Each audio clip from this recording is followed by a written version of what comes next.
this. I like this. I like this. I like this.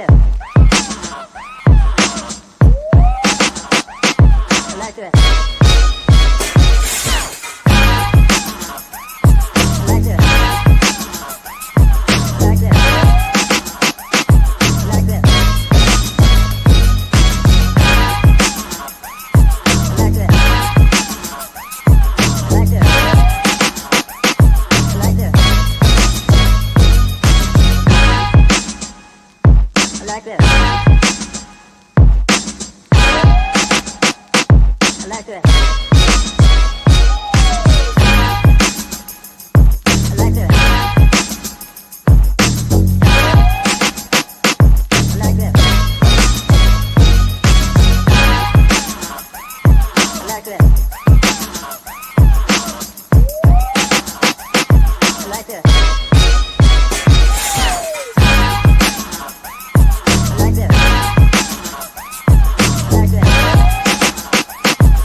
Hello, hello, hello, America.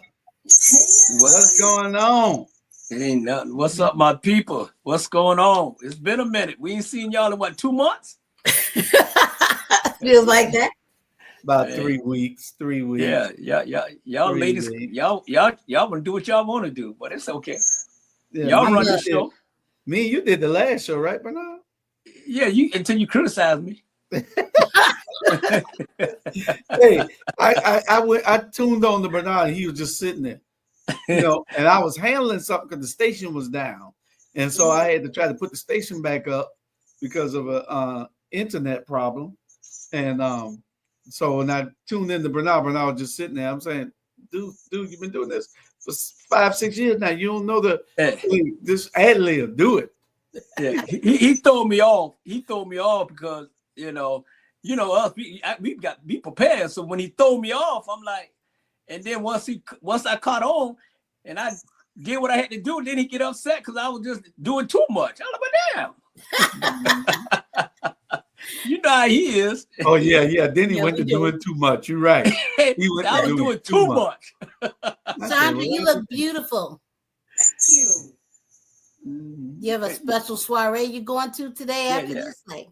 You look lovely. Julius called me. I said, let me get off this couch. Your mic is low. Your mic low, boo. I said, hold on. I said, when Julius called me, I said, let me get off this couch and put up for clothes. Look, you and me both did the same thing. I was like, oh boy. Yeah. I even had to twist my little hair on the sides. See, Julius, all for you. And I don't know who mic that is kind of distorted. I think that's got to be yours. Tanya. Yeah, why don't we mute and then we'll know. Yeah, that's Sandra's. Yeah, that was her. Okay. It's like a whistling, Chandra. It's like a whistle.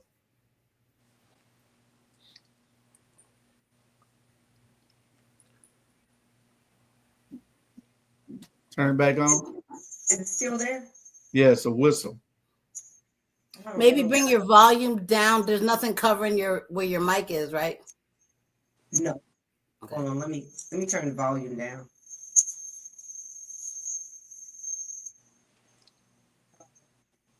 If you turn it down too low, we ain't gonna be able to hear you. Yeah. Well, that's just the sound. Okay. That's better. Yeah. I don't hear the whistle. Do you, Julius? No. Oh, okay, cool. No. Well, it's still there a little bit. Still, yeah. All right, we're gonna get started. Let's jump into it. We got a lot of stuff. Some of them is kind of long. I don't know what I'm getting into them tonight. If y'all ain't too winded, then we'll get it all done. Yeah. Let's look at this.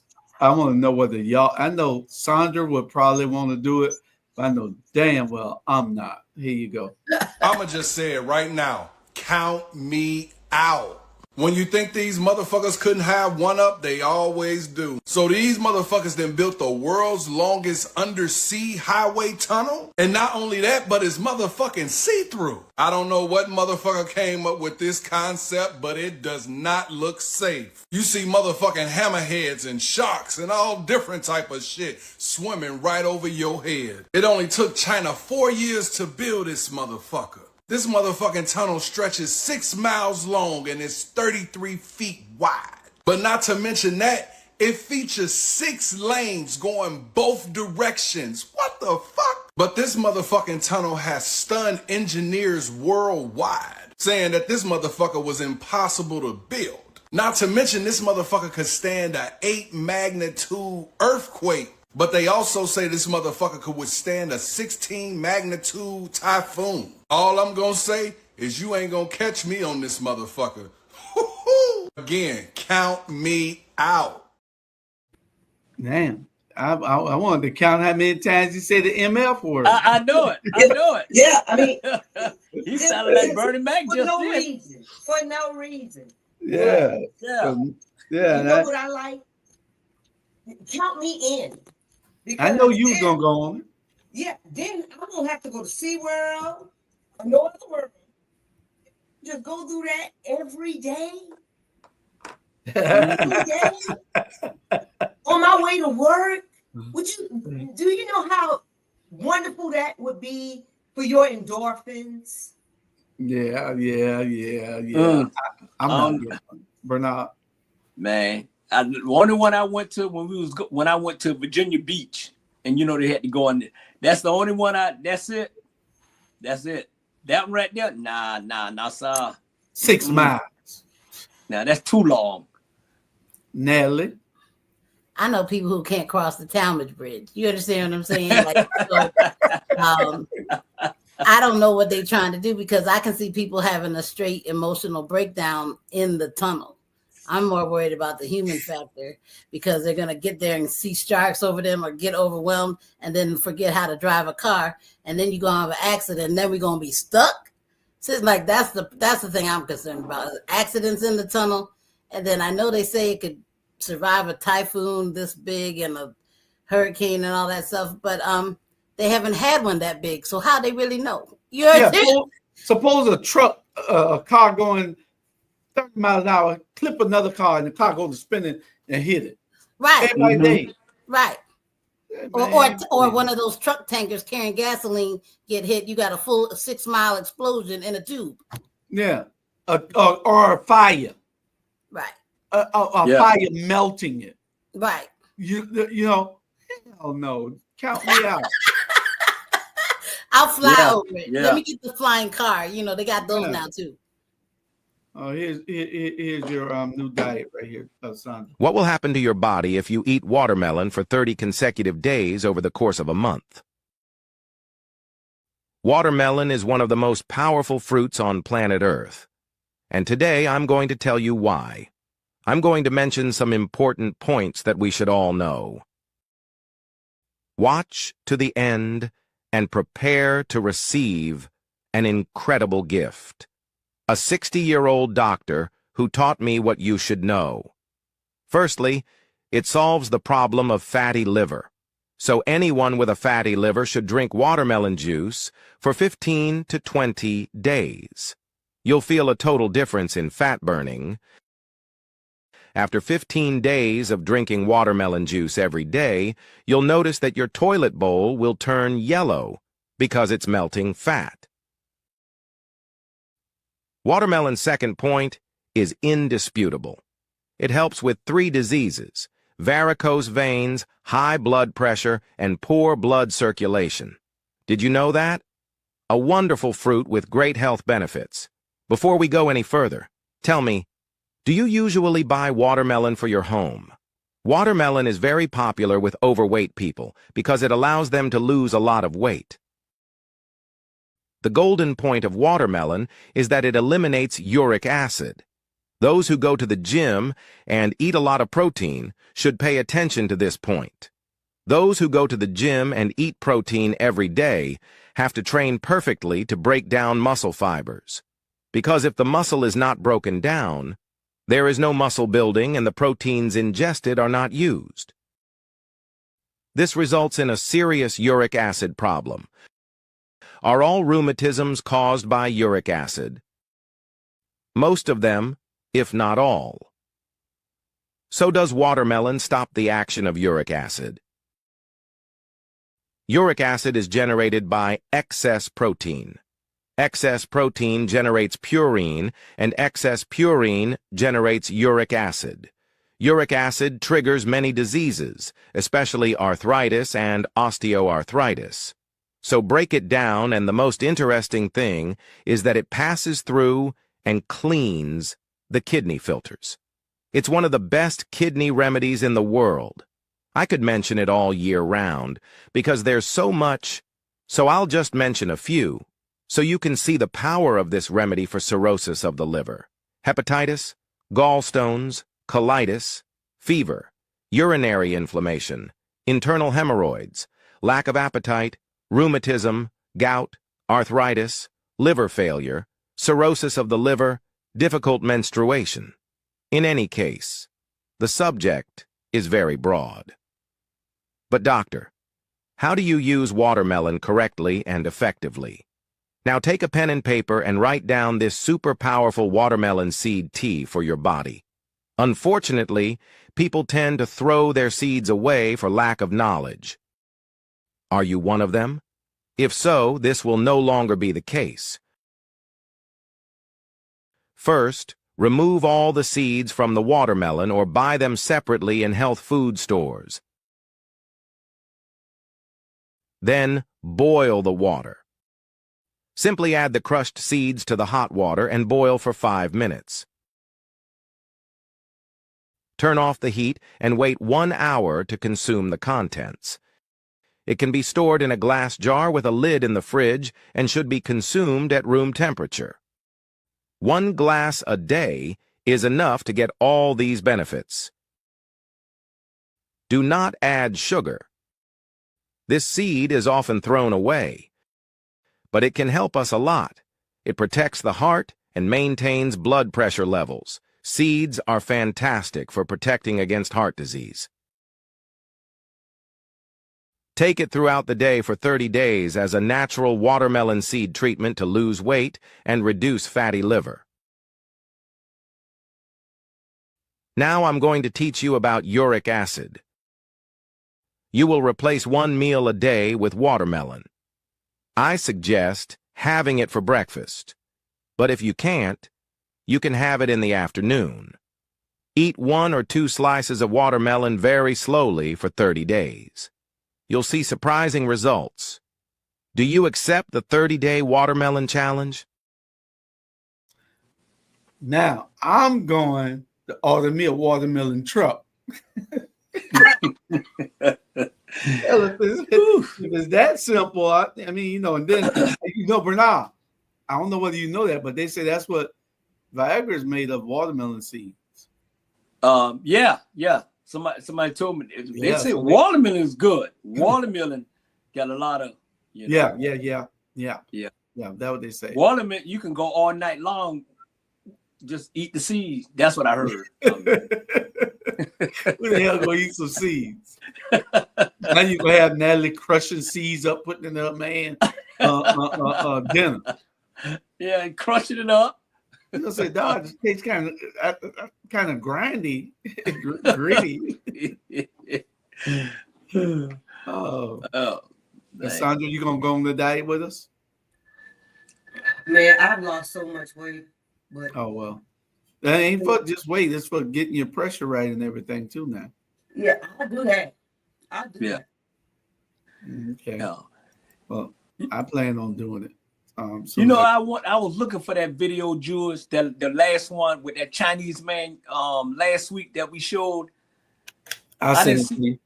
Yeah, send it to me. He said do this some shit and Yeah. So, but Bernard, here's that your ex-girlfriend. I got a lot of them. Now this one here. Allied Universal, a security company, fires a security guard after she posted multiple viral videos of her shaking her ass. Ladies, until you do something about your mental illness, this insatiable need to post your ass, post your face, post yourself just pulling on somebody else's hair, nobody's going to want to be with you or anything. All you're going to want to do is see what them cheeks feel like. But y'all go on TikTok whining about how men don't want to commit to you. This is a mental illness. Who the hell is stupid enough to actually want to commit to this woman, have kids with this woman, marry this woman, or anything? And mind you, it's not her shaking her ass the problem. It's her at work shaking her ass. But the fact that you can't get through your workday without doing it is the mental illness. So the day y'all decide to put the phone down and start getting therapy and doing something about this insatiable need to show your face and your ass, we ain't gonna want to do nothing but have sex with you. So the next time you get on TikTok, complain about how men are wasting your time. This is why. You waste your own goddamn time. And I promise you, this woman got on TikTok after she got fired, crying about how she was unfairly treated. They just fired a black woman. Oh my God, they were racist. And for the woman watching saying, oh my God, Mr. Let Go, how about you be more encouraging? I am encouraging. I'm encouraging you to not do stupid while you at work. Because if you do, you'll get fired just like her. I'm encouraging you not to be stupid. Y'all think it's really sad that this woman is so addicted to attention that she can't wait until she gets off work to do this dumb shit. You know why she's at work doing this? Because she wants to show you how that ass in her security uniform. But she could have wore the security uniform when she got off work. She wore it well though. Man, the words coming out my mouth is not affiliated with our Black Media Network. Let's get that out first. And let me say this here to P. Diddy brother. Dude, shut up. Shut the hell up. At the end of the day, I mean, it is what it is. You know, she wanted to show her ass, she looked good, everything. But dude, you ain't had to go on. You ain't even had to go that far. That's what kills me. They so quick to destroy our black women. I guarantee if that was a Becky, he wouldn't have said shit. He wouldn't have said absolutely nothing. You know what I'm saying? So up to you, if you watching this, son, shut the hell up and you go find you a man. Go find you a man. Cause for you to say like that, obviously you switching sides. That's all I got to say. Next. You want me to go? Well, I look at it like this. I understand where he's coming from, but at the same time, OnlyFans is what it is because of that. And so even if she lost that job, that doesn't mean she can't just log on, create an account and say, catch me on OnlyFans and probably make more money than she did as the security guard doing that on OnlyFans. And, you know, I understand the whole point that man was saying, but if there are some people who don't mind flaunting their body to make their money. And guess what? That's her right. If that's what she wants to do, hey, have at it. Now, should she be complaining later that, oh, men only want me for my body? Well, if that's all you're showing them, stop complaining. Don't complain. But, you know, hey, people do worse things to make money. So jump up and down in your security uniform unless they made you give it back before they fired you. Sandra and Natalie, you kind of long-winded. Sandra? No comment. Let me give you my opinion. I think that it wasn't necessarily against the young lady. I think that he was just saying don't do it at work. Because if you can get on TikTok, whatever, and you want to show your butt, then that's your life. Do what you want to do with it. I think he was just saying don't complain after you get fired, because you shouldn't be on the job trying to do it. You show that private video to somebody because she wore them pants kind of right. No. He contradicting himself. That's Bernard's girlfriend. Yeah, that's my girlfriend. I love her, and she don't have to work no more. She could bring no handcuffs to my room. Yeah, you got a pair of pants like that for it. Hey, so he said, don't do it at work. So when you want her to do it? When she get home, when she get off. You can't go at work. The people expecting you to be at work doing what you're supposed to be doing. Don't get on there doing a TikTok video at work. If you don't own the job, you don't own the place. They're paying you to be there in business, and you got their uniform on. Then that's why she got fired. I don't know now, because I do TikTok at my school when I'm sitting in my, so I mean, I'm just, well, I'm a 1099. Yeah, you don't care. You don't care. You don't need that to pay your rent. You know what I'm saying? Yeah, no. You're doing it for fun. You're doing it to keep busy. Yeah. You're doing it for a living. They go to 2121. All right, now here it is, Natalie, and thing I want to hear what y'all got to say about this. Watch this video of my brother Darwin McPherson explaining almost perfectly why men are not marrying American women. Man, watch this. Why are older men refusing to walk down the aisle? Why are women who have it all still alone? It's not an accident. It's not a phase. It's the consequence of rebellion. Today, you're getting a masterclass. By the end of this video, you'll fully understand why men stop marrying American women and why it's too late to fix it for most of them. When women abandon their feminine nature, they also abandon the very thing that made marriage attractive. Femininity isn't weakness. Femininity is the soft power that inspires leadership, protection, and provision from a man. When you remove femininity, you remove the magnetism that pulls a man into commitment. Modern women were taught to act like a man, compete with a man, and fight men. Now they're confused why men no longer want to marry them. You can't lead a woman who sees you as an opponent. You cannot protect a woman who sees you as competition.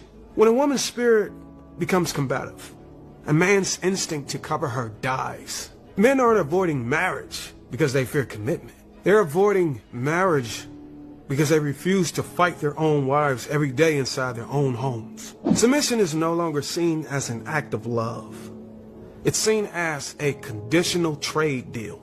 If you make six figures, if you buy me bags, if you give me a soft life, then I'll submit. That's not submission, that's extortion. Submission is not earned. Submission is chosen. If a woman waits until she receives everything she wants before respecting a man, she never respected him. She respected the benefits. Men finally figured it out. They finally understood.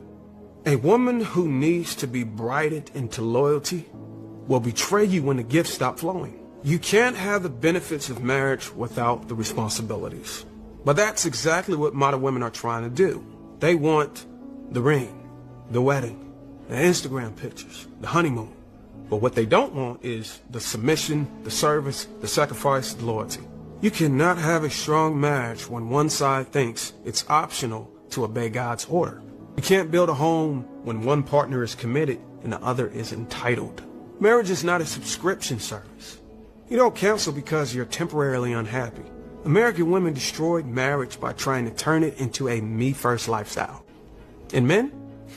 Men left the building the moment they realized marriage no longer made them leaders.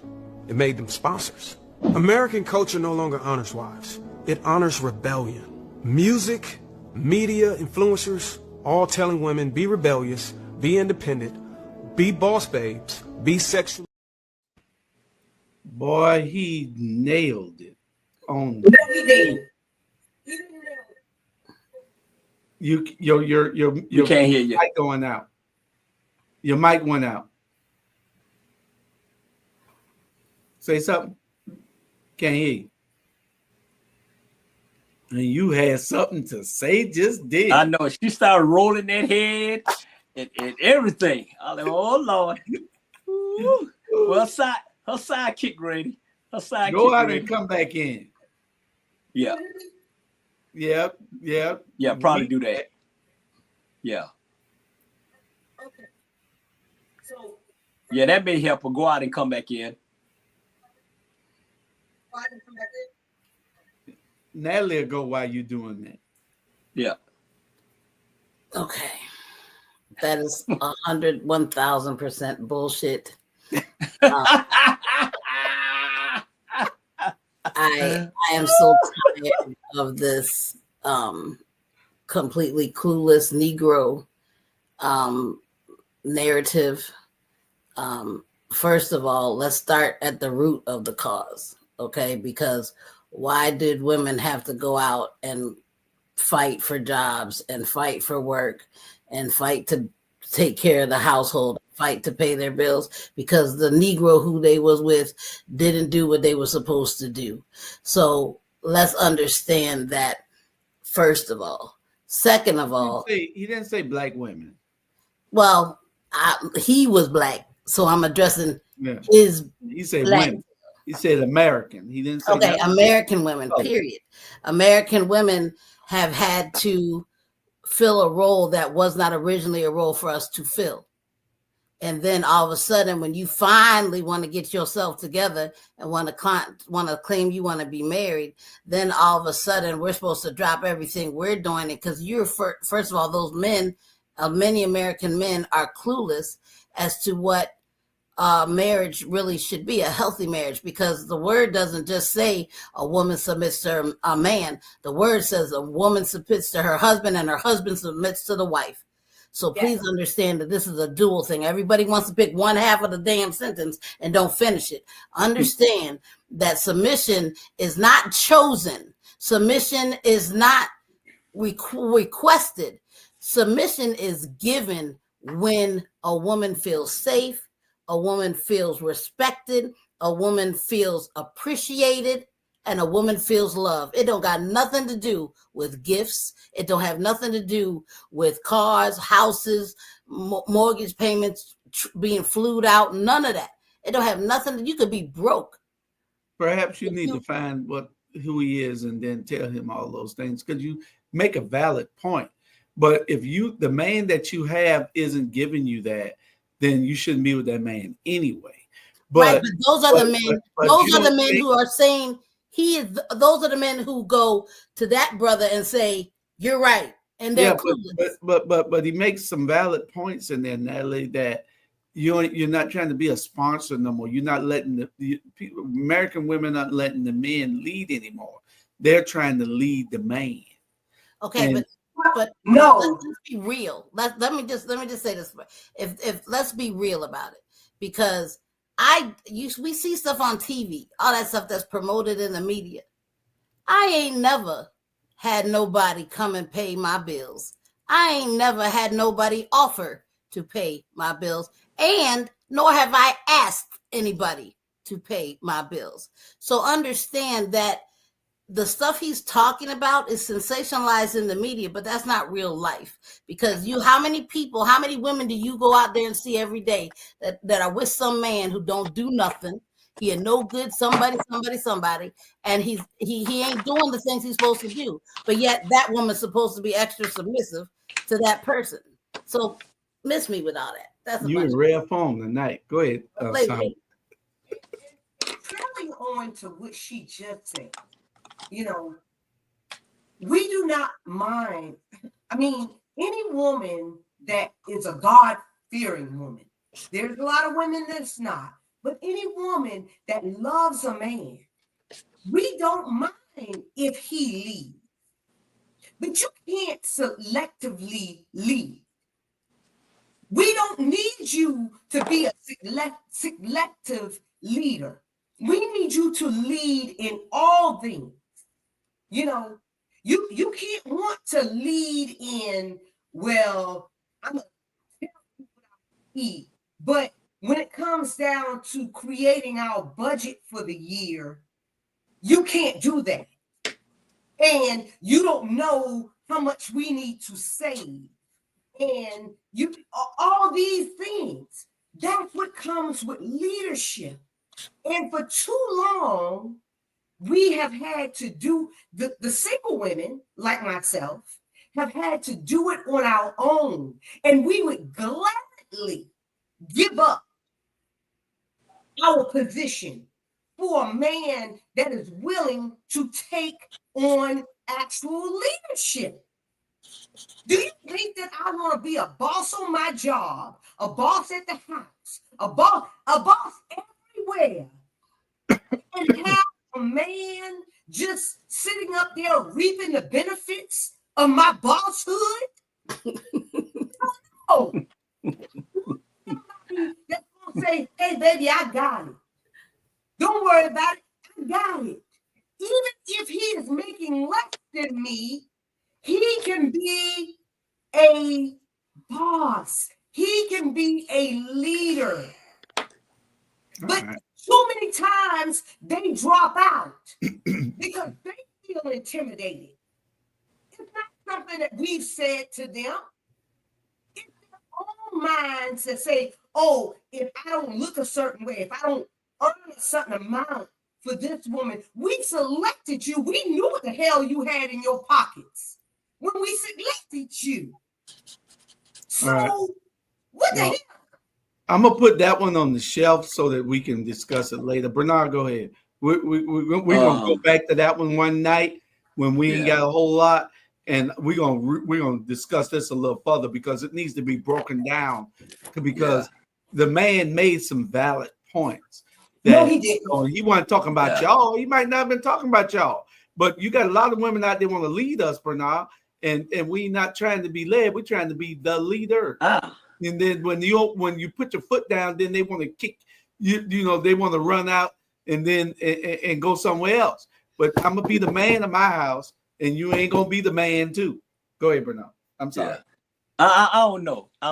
I'm piggybacking more with the ladies on this one, because I was raised. You done got solved on me. No, I'm finna break it down. Jew. I'm finna break it down. I'm just being strictly honest. You know, I'm like this here. I was raised up in a household that my daddy took care of my mama, took care of us. My daddy showed me how to take care of women. My mama showed me too. So me being married for as long as I have, me and my wife was locked in as a team, not as you do this, I do that. You know what I'm saying? So we got to look at generations. Over the years, generation changed because you have more boys sitting on Santa Claus lap. And now when I tell my daughter, I say, you got these boys sitting on Santa Claus lap and Santa Claus mess them up. And he's sitting there and shaking the knee, man. You got to be honest, you got more bitch men than you ever see. Yes, some women, I'm going to say black women, I'm going to say, y'all have that strong personality.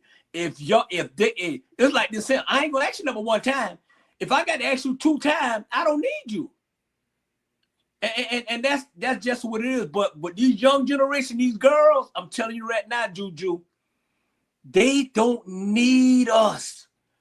They got their own money doing their own thing. Some of them going with women, all that. But at the end of the day, I mess with a lot of young women. I do. I don't have to come out my pocket. They're rolling. They're rolling. So some of the things he said, okay. But when he said American women, dude, it's a lot of American men. You can't put all the American women. So if he said American, so what do you want us to go get? I don't know. He didn't say. You know what they want y'all to go and get. They are sensationalizing these women, the white women that don't understand. I couldn't be attached to the oppressor's daughters. Mm-hmm. Because the oppressor's daughters are never going to fight. When the revolution comes, they're not going to fight for you. They are going back on their side. Yeah. And when you die, every dollar that you made is going back to the oppressor. Okay, well, you're getting off subject now. No, we'll bring this. But I understand. Saying, We understand what you're saying. They want you. That is that's what all these commercials are about. When you see commercials where you have all these white women Chinese women and black men, white women, black men, black women. Well, you hardly see a black woman in a white man, but you have these subliminal messages in commercials telling the black man to be with somebody else. So when they should always honor their queen. So let me say this out. I'm sorry, I didn't mean to cut it off. Me and Jamal was gonna do a show Sunday about some of this, but you know we got tied up. But let me say this out. This would piss me off. I'm glad you say what you say, Sonia.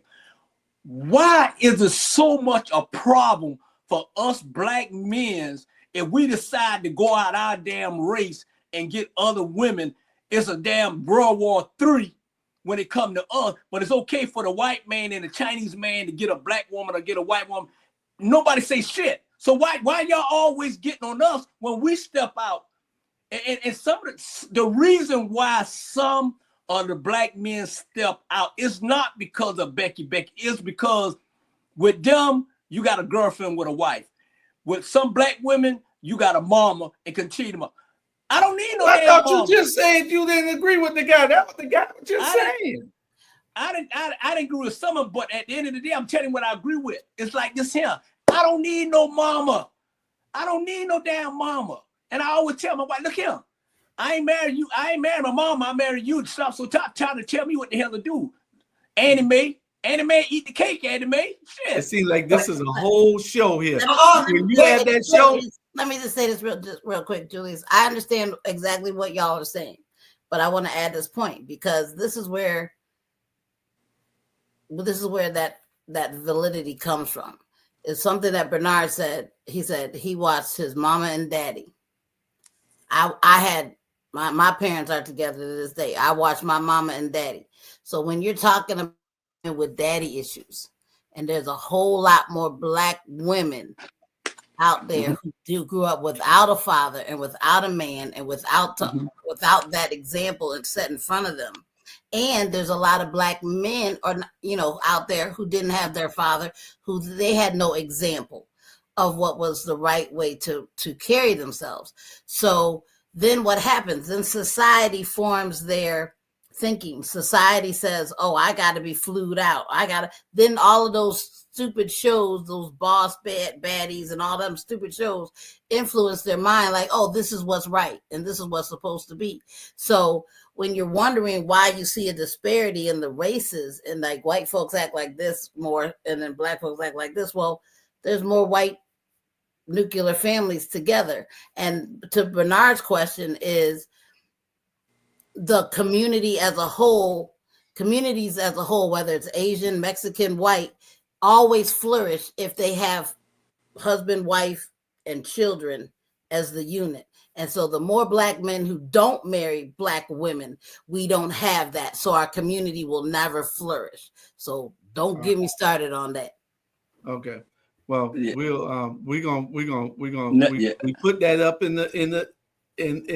I stored that one. And we're gonna come back and we're gonna bring that up again and we'll have a show. Or Bernard can have it and then y'all can be guests on the show with him. Yeah. Y'all want to really give your opinion? Sunday, they got a show. Y'all need to be on it. Yeah, because that pissed me off. That's pissing us off. It really is. And this has been going on. This come on other. I see other shows doing the same thing. And the man asked the question: why is it when we step out our race, we done blowed up the whole damn black community?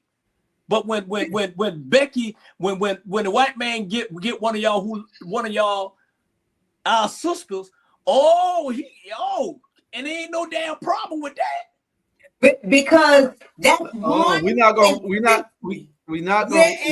go on and on with this now. But because y'all think that it is some type of mortal prize to get with the fat white woman, whereas stay this to Sunday, please. Yeah, that's a different color. Change this to Sunday. Yeah, y'all be on the show. Bernard send both of them the link because they got a lot to say. Do. And y'all, So let's talk about it. And then he wasn't talking about black. He wasn't talking about white. He said American. So Well, y'all need to look that and used to be the but yeah, status. y'all took it there. Hold on, hold That on, hold on. used to be the Let's stick. status. Sandra, I heard what you said. The man didn't say that. We addressing what he said. Y'all took it all the way to a different subject. That's Bernard's subject on Sunday. That wasn't the subject right now. Y'all go on Bernard's show on Sunday, and then y'all express those opinions, and let's have a lively debate. Yeah. Now, here's something to make you plies. I Here. love plies. Hey, listen, I didn't just motherfucking realize something, boy. These last couple days, not just the last couple days, probably the last month. When it come to this sex shit, I really thought I was motherfucking doing something. Like, like I really thought a motherfucker couldn't out freaky me. That's just what I motherfucking thought. Like, and I realized, just paying attention, I really ain't been doing a motherfucking thing out here, man. I thought pulling the little motherfucking hair and slapping on some ass and making a motherfucker look at it going in and out, talking nasty and getting in the motherfucking mirror in the shower, on the motherfucking counter in the kitchen. I really thought I was motherfucking doing something, man. I motherfucking realized, boy, it's different motherfucking levels to this shit. I'm really on motherfucking JV. I don't know if y'all got JV sports where y'all at. That mean the motherfucking here, and then you got varsity, the motherfucking big boy. I done motherfucking realized I ain't even on motherfucking varsity yet. I really thought a motherfucker really had me thinking that I was a real motherfucking dicksman, a real motherfucking freaksman, if that's a motherfucking word. But boy, I done motherfucking realized, boy, this motherfucking level out here to this motherfucking freaking. And I ain't scratched the motherfucking surface. Not yet. Not compared to the shit I done motherfucking seen. I'm like, damn. Oh, motherfucking wild, boy. I thought a motherfucker couldn't do nothing with me, man. I thought a motherfucker couldn't out freaking me. I just motherfucking know it. Sucking on the motherfucking nipples and the titties. I really thought I was motherfucking freaking.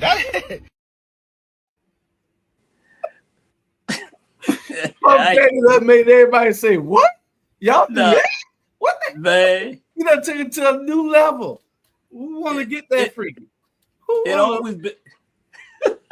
Let me shut up. Hey, some of the stuff coming out of that trial, Bernard, is just absolutely stupid.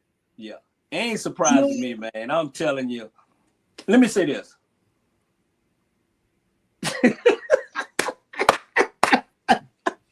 I ain't gonna lie. I'm laughing. When I was standing behind you closed, it just if you got the right person, you gonna do all kind of freaky shit. I'm just being honest. I'm just peeing and all that. I'm like, go. Let me stop. Y'all go ahead. I think that I'm the only one on this panel who has been a part of the lifestyle. No, you're not. No, you're not. Well, no. Okay. So if you're a part of the lifestyle, yes, you have seen a lot of things. But what bothers me about it, and what casts a bad light, because that is not the lifestyle. That is not the swingers lifestyle that is being depicted in this trial. Because everything that is swingers, everything that is the lifestyle, polyamorous, all of that is consensual. And it is not demeaning. And it is not forcible. And so whether you giving golden showers, if it's bondage, if it's F&M, if it's whatever it is that you into, because I've seen it all. Mhm. It is consensual. Consensual. Mm-hmm.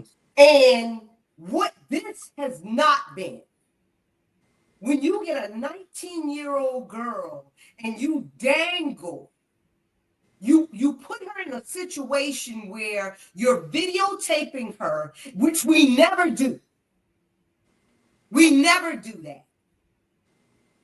And you dangle extortion. That's why that motherfucker needs to be put in prison for life for doing what he did. I think Puff needs to be in jail because he done kill a bunch of people too. I think. Yeah, that too. Now that too. But I don't think they were talking about the swingers' life because that was not swinging what they were doing. Swinging is most times when you bring somebody and then it's couples type stuff, right? Couples, right? But you can be single also. They created a whole new level. Like you heard what Ply say, he in the JV and they in the major leagues. But we in the I'm in the midgets. Julius, I ain't even in the JV. The freaky stuff that Puff did. He done created a whole new category. Who wants to do that stupid stuff?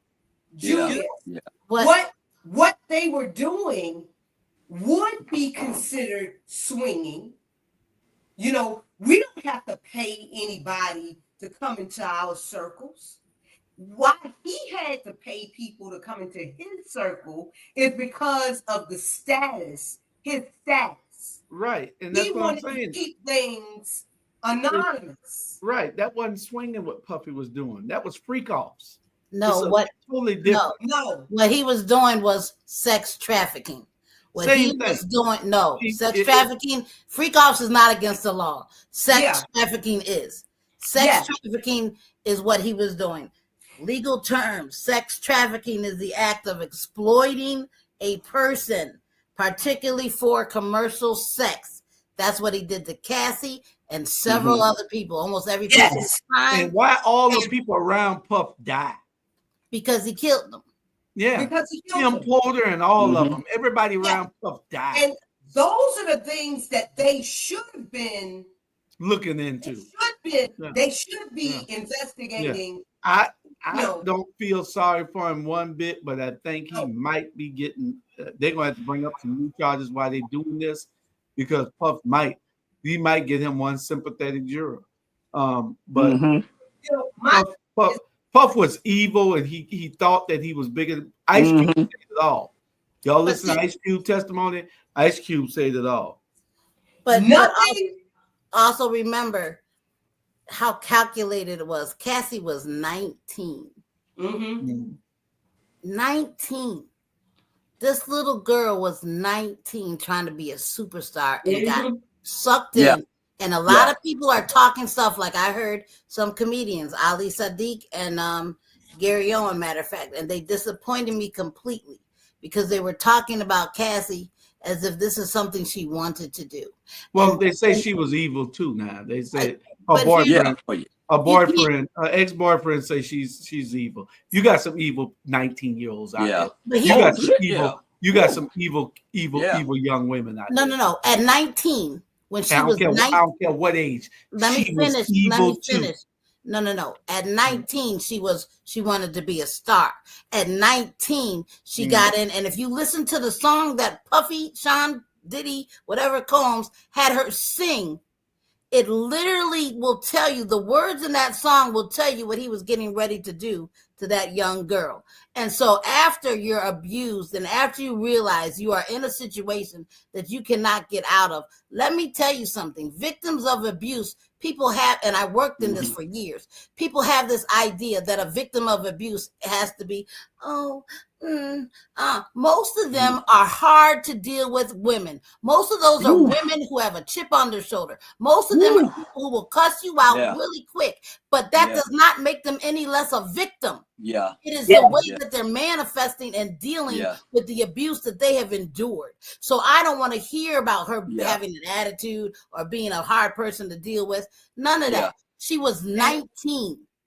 And if you cannot prove that she was goddamn getting pissed in the mouth at 18 and subjecting herself to that type of stuff at 18, that means at 19 and 29. He was drugging them. You know, Right. he was drugging them. Right. Yeah. But then he videoed them so he could show them once they came down from their high to see what they did, blackmail them. I don't have any sympathy whatsoever for Puffy. None whatsoever. Yeah. Just lock his ass up and move on. Puffy lock him up is and move on. part of the destruction of the black community. Yeah. You know, Prime I don't have no sympathy for him, period. None. Because you do have people, Julius, you have plenty of people that are into that. But to force somebody into that type of lifestyle or drug them into that type of lifestyle, that is crossing the line. Yeah, Everything Puff needs to be consensual. Puff did it all totally wrong. Yeah, that's why his ass gonna stay in prison. Yeah, and if he do get one sympathetic jury, what they need to do is be ready to have those other charges ready for him, and don't make it. They need to exhume the bodies of those. And don't make it federal. Make it state, because Trump will try to pardon his ass. Trump gonna pardon. Yeah, Trump gonna pardon him anyway. Him and that he gonna pardon him anyway. He gonna pardon himself. He gonna pardon P. Diddy. He gonna pardon R. Kelly. Period. No, he's not. Watch. Watch. He's not gonna do that. They black. He's not gonna do that. Watch. Okay, let's bet on it. Let's bet on it. I'll bet you $500, bro. Yeah, he is. Watch. Let's mark this day. I bet you $500, and we can. When is election again? 2028. Well, let's hope. Hey, put it this way. Let's hope it is, because if we left up to him, he ain't gonna never leave the White House. I'm telling you. And then, if y'all really dig into who Trump is, Trump was written about 200 years. His name, his sons, everything about him was already written, and he's fulfilling prophecy right now. But I think I got that video somewhere in here. We'll get to it. But he was all into that too. And also, don't get distracted. This is the thing with this trial. I try not to watch it, because remember when the OJ trial happened? Do you know how much legislation was passed in the black community during the OJ trial? Understand that this Puffy trial is also to distract us from what's going on in government. Well, I don't even notice the Puffy trial until somebody bring it up. But I'm conscious though. You got a bunch of people that's not conscious. That's he need to just be locked. Anytime a brother. Anytime you beat a woman like that, man, you need to be thrown and you need to be locked up for the rest of your life, man. P. Diddy is a little punk, and I hope he'll never get out of jail. Period. And if he would have came out the closet, and this is a man that is gay, and he no question. Women. Oh yeah. When you want the semen of other men rubbed on you, and you gay. He demeans because he really hates women. Yeah. So if he would have just came out the damn closet, we could have accepted him. We got whoop up. And the bad thing about it is those women would have still been. They knew they. If you saw what your man was doing with other men, and you knew it and you witnessed it, and you were still with him, something wrong with you. Yeah. And then now, I think they should send him to the El Salvador prison. Yeah, that's where you need to go at. Then you got all these, you got Will Smith and all on backtracking. He talking about, I ain't never been in another party. Boy, come on, Will, come on. But Bernard. Everybody backtracking. Listen. I believe it was two separate things. I believe it was the white parties, and then it was the freak-offs. So the freak-offs, he didn't want his real friend. I don't want Julius at my real party, but I'll invite him to my Memorial Day cookout. So he was inviting his celebrity friends to his white parties, but after the sun go down, when he's about to travel in these sex workers and everybody and break out the damn baby oil, no, he's not doing that. Didn't Denzel Washington talk about leaving them parties early? Denzel said he saw what was happening. He got out of it. Right. He said, what the hell? Wait. Yeah. Him and his wife there. Yeah. You know, Denzel said he got up out of it. He said that was too disrespectful. He said Puff Daddy's the most disrespectful man he knows. Disrespectful. But anyway, we're gonna put a commercial or two, and then we'll be right back. Yes, sir.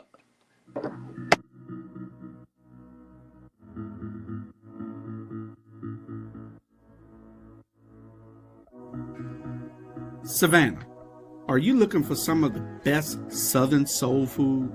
Then check out Kim's Cafe at 714 MLK Boulevard. The food is so good, you'll think that your mother cooked it. Located in the heart of Savannah, Kim's has a menu that includes breakfast anytime, lunch when you need it, and dinner so you won't have to cook when you get home. They also cater all types of events and can host your reserved event at the restaurant. Come see what everyone has been raving about. Great food, great atmosphere, and a great time. Kim's Cafe, 714 MLK Boulevard in beautiful downtown Savannah.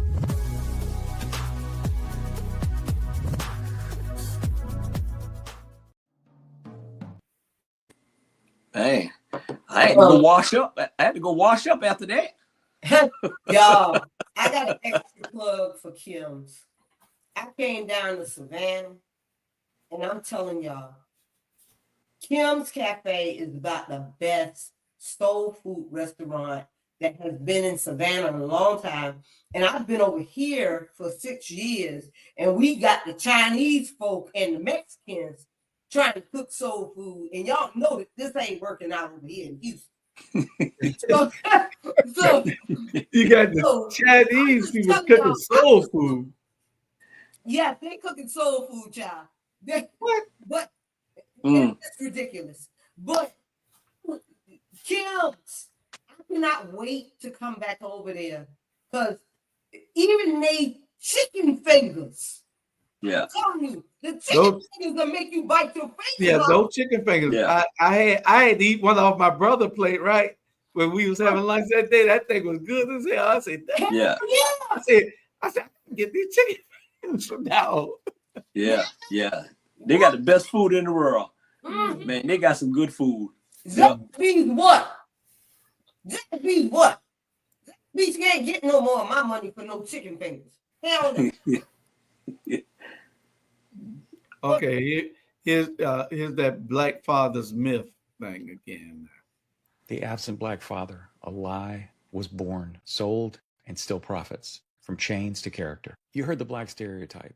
Black fathers are missing. What if I told you it's one of the longest running lies in American history, built brick by brick by law by law? It has its roots in Reconstruction. After the Civil War, slavery was abolished, but white power structures needed a new way to control black bodies, especially black men. That's when the myth of the black brute emerged, a violent, uncontrollable male figure, a threat to the white women, white property, and white supremacy, a perfect excuse for lynching, voter suppression, and recriminalizing black existence. So began the rise of black codes, criminalizing vagrancy, lordery, or talking back, chain gangs, and convict leasing, which funneled thousands of freedmen back into forced labor, media propaganda like Birth of a Nation in 1915, which portrayed black men as rapists and savages, sparked Klan revivals and national hysteria. Let's be clear, the dangerous black man was a social fear. It was a deliberate invention designed to justify surveillance, separation, and systemic exclusion. from danger to derelict. As the 20th century progressed, white American story about black men evolved from the violent criminal to the irresponsible father. This was a PR pivot, not a progress story. Enter the Moynihan Report in 1965, where the U.S. government said the fundamental problem is family structure. That's rich considering the Jim Crow laws dismantled black wealth and community. The GI Bill excluded black vets. Public housing split families, and welfare rules forced men out of the home to qualify. It's not the black men weren't present, it's that they were systematically punished for being there. The stereotype of the absent black father replaced black brute, but kept the same function. The black people for inequality, the justified disinvestment over policing and mass incarceration to distract from the real problem, structural racism within this PR. Let's look at 2013. The CDC study again, yes, the government one. Black dads are more likely than white and Hispanic dads to eat meals with their kids, help with homework, bathe and dress their kids, read to them, and yet the myth persists. Why? Because the lie is convenient. It absolves policymakers, it fuels TV crime dramas, and it lets racism dress up like a concern for children. This isn't about missing fathers. It's about missing accountability for systems that created this myth and the receipts that prove it. It's a lie. Follow for more truths, culture buried under centuries of fear and bad headlines. Peace. And see, that the old saying, if you tell a lie long enough, it'll be believed. Mm-hmm. And you get conditioned into believing things. And we're the most susceptible people in the world to believe the lie. Mm-hmm. And when I say this, I know it because I've experienced it, and y'all have all proven it to me. And I'm not talking bad about y'all, but I'm telling y'all in y'all face, y'all have proven it to me. Because there's a lot of lies being perpetuated and y'all believe it. And it's not that you don't want to see the truth. It's that you've been told this all your life. So all you believe is that. And there's nothing wrong with some of the things that you believe. But if you just look past the veil, from under the veil, you'll see that there's been lies told on every level, and we still believe them. And I can't do nothing to change y'all mind about it. And the world is just the way. They've conditioned us to believe everything that they've always told us. And that's just how it is. I mean, I just was privy to information that and had time to read and to understand it, just like this man that just explained it. But if you tried to explain that to somebody else on the terms, they'll be telling you, man, go ahead on that. But he told you just like it is. It is from a white perspective, and that's what it is. He's telling you that we've been brainwashed, we've been lied to, and that we believe the lie. They keep telling you long enough that you're ugly and you know you're beautiful, you're gonna believe you're ugly after a while. Mm-hmm. Yeah. But go ahead. I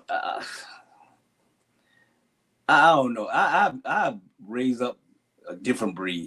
Trust me. Only person in the world that I ever believed was my mama and God. Period. When I grew up, my friends ain't never.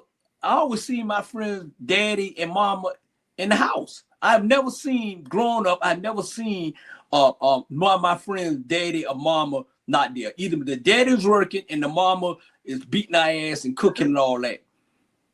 And so some of us may believe all that, but I'm beyond. My mind focus is to take care of my mama and be another Mean Joe Green. Period. Now over the years, I've seen a lot of stuff over the years because I always just say certain generation, kids having kids. That's what started it. Babies having babies. Now babies are hanging out with their mama is really their damn, grandmama and this and that. It just changed. The early 90s, you start seeing things changing. Baby having baby, 12-year-old girls having a baby, and then the man going and that's the problem I see. That's what I was seeing. Before is, you know, black men's not. I don't see a lot of black men. I would see black men right now taking care of their family, taking care of their kids. Matter of fact, it's too many black men. When you talk about sports, it's too many black men now all in there. They want to be their sons on the court playing, and the daddy want to be ushering all that like that to get benefit for what those kids doing. So I understand what the white man's saying. It is okay, but I don't really pay him no attention.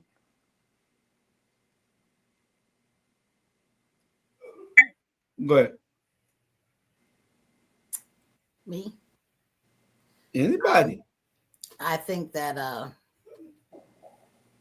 it definitely is a myth, but also there is a reality to the lack of black fathers, and that was also based on because what he did not talk about really was like the crack epidemic in the 80s.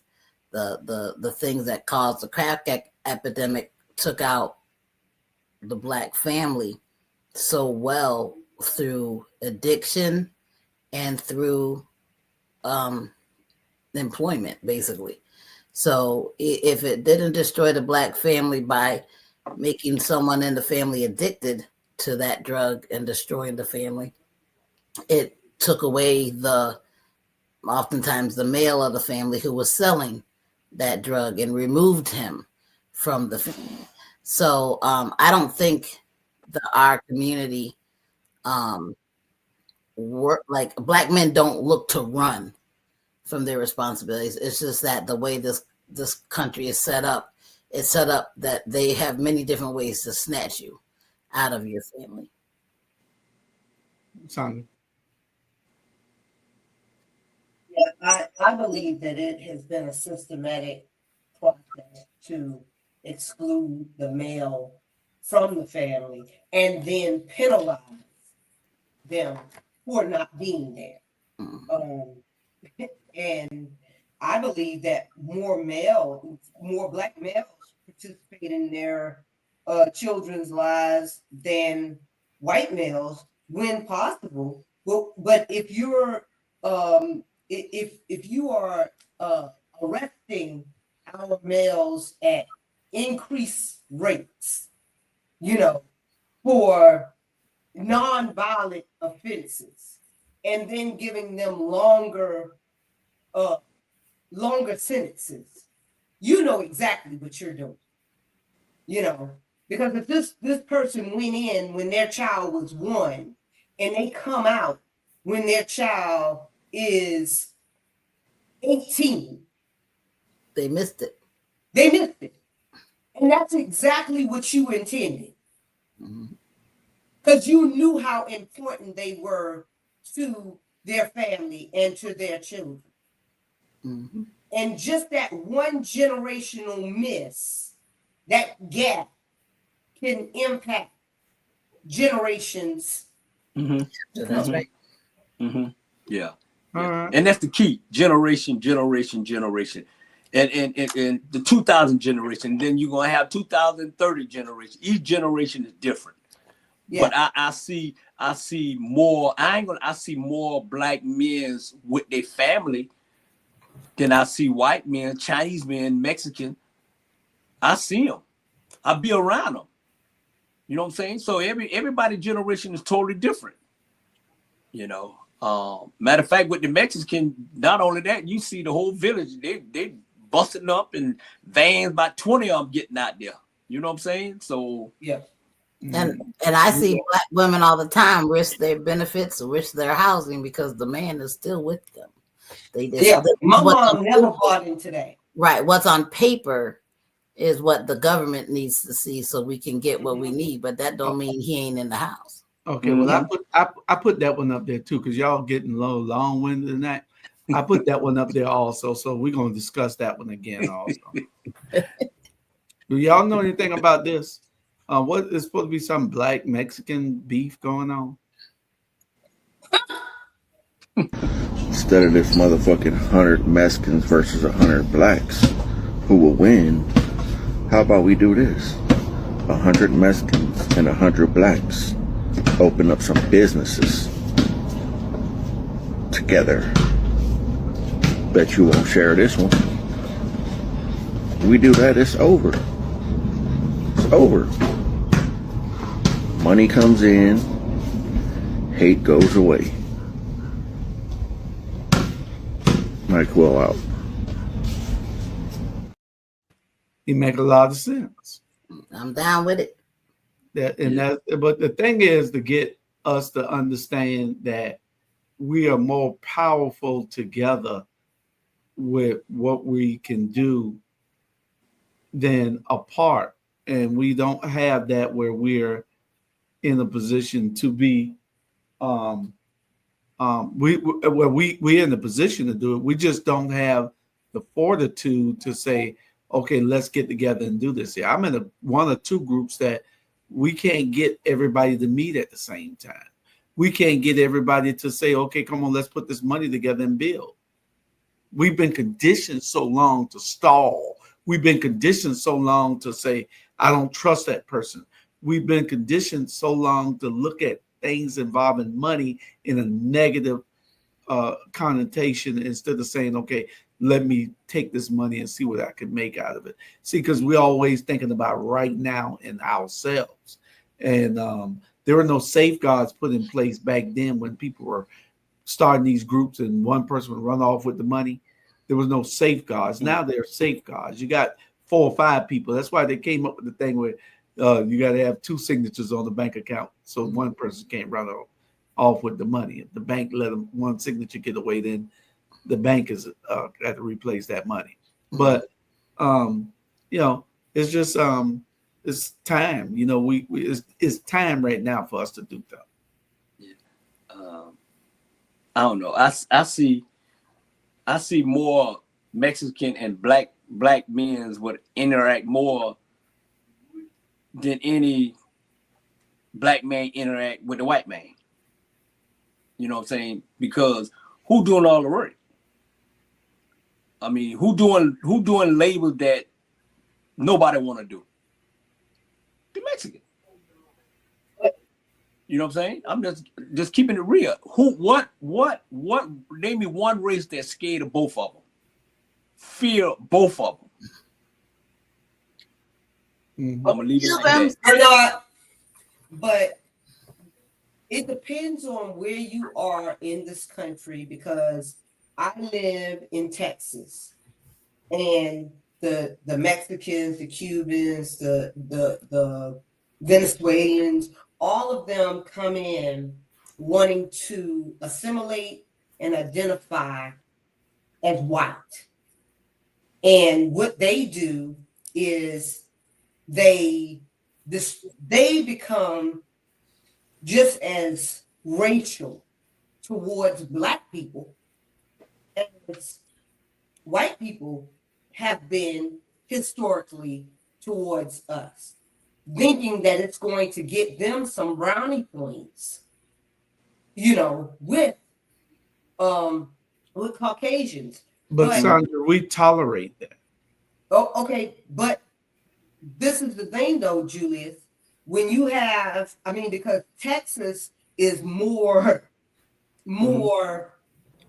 Hispanic, Venezuelan, Mexican than it is white and other.